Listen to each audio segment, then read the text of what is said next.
Cuman pakai 2 bumbu, kita bisa buat cemilan yang enak. Yuk kita buat sosis potong pedas manis.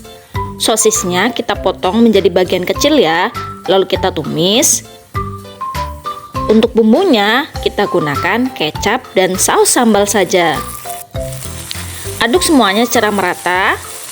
Dan cek ya, jika sudah matang, bisa langsung kita angkat dan kita tiriskan. Simple kan?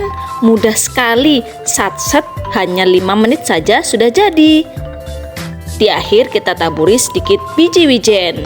Cemilan yang bisa kita nikmati saat cuaca terang, cuaca mendung, cuaca hujan. Pokoknya enak sekali. Selamat mencoba.